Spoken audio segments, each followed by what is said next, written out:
we don't know the names, let alone the faces of music producers who work with our favourite artists.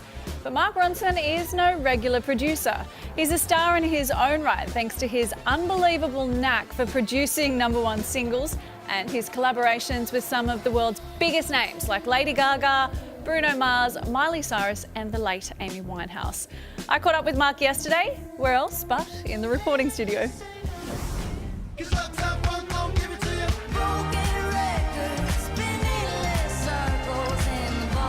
His songs are hits.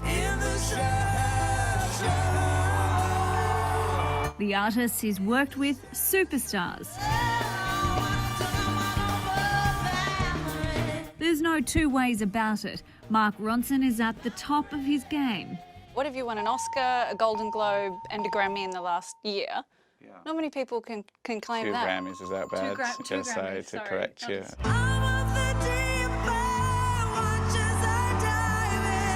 Tell us about pulling together Shallow. I remember when we were writing it, it felt exciting, and especially when we got to the verse and she sang that "Tell Me Something Boy" line for the first time, and I remember my hair standing up, and I think I was kind of in a low period in my life, and like something about that line and the way she sings it just felt like it was like getting a hug, like to your soul. I'm falling. I guess it all sort of culminated or came to a head at that, at the Oscars with that performance. Yeah. What was it like seeing them perform that? It was just really great. I even feel like as a fan just watching it. I mean, I think it's so brave of Bradley Cooper. That's probably the only time he'll ever go on TV and sing. You know, it's almost like it's like Super Bowl level pressure. So I was just in the crowd, just like a fan, you know.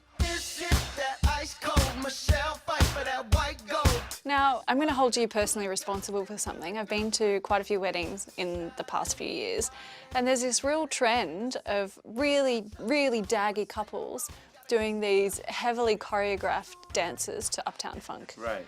What do you have to say to the people of Australia for these terrible dances to this wonderful song? I would have to pass the buck to my friend Bruno Mars.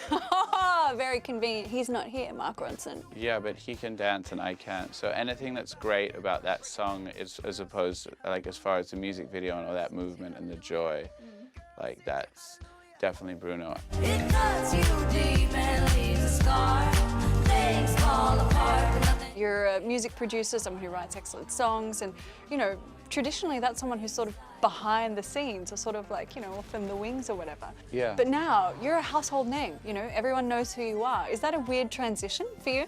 I'm just as happy when I'm producing a record for Bruno's album or Miley's record as I am when it's my thing. But like, we're essentially like what you would call in school like the indoor kids. Do you know what I mean? Like, we're like the people that like kind of enjoy sitting in like dark, weird rooms like this and like playing with these buttons for like 3 hours till the snare sounds perfect. So like I don't, that's why when I'm on stage playing guitar next to Miley or Bruno, like I just do my thing, but like that's who I would want to watch. I'd want to watch them. Won't you come on over, stop me above, I'm a man.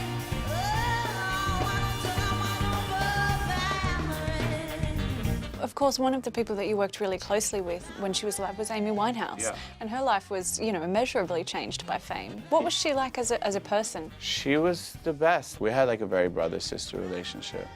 And she was like, she had like this den mother vibe. She liked to like cook for her boys and, I mean, it wasn't like the world's most amazing cooking, but it was like the thought of like, she loved making like meatballs and she was like, had this very maternal, mother cub, that's why she called the lioness.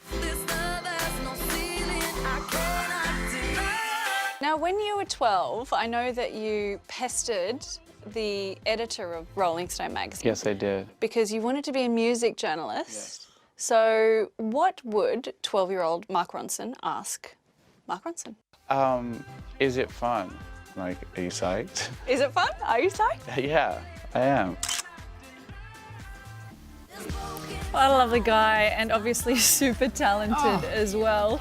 His new album, Late Night Feelings, is out now, and he told me that the album is full of what he's described as sad bangers.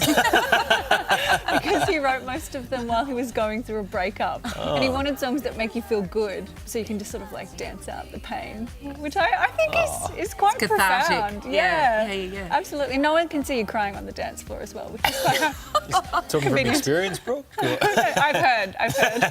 What a talent. So prolific. So many songs. Yeah. So you So forget, many and then songs, every it's time one of incredible. those songs played in that story, then you're like, oh yeah, that was Another Ronson one. as well. Yeah. That was And I Ronson. always admire the producers who are sort of to the side and they don't take all of the credit and step into the limelight. I just think that is, you know, it's the mark of a very good character to be so humble in generous. producing such incredible art. Yeah. Yeah. Great chat. Really Yeah, good. thanks Nice one. guys. Thank you, Brooke.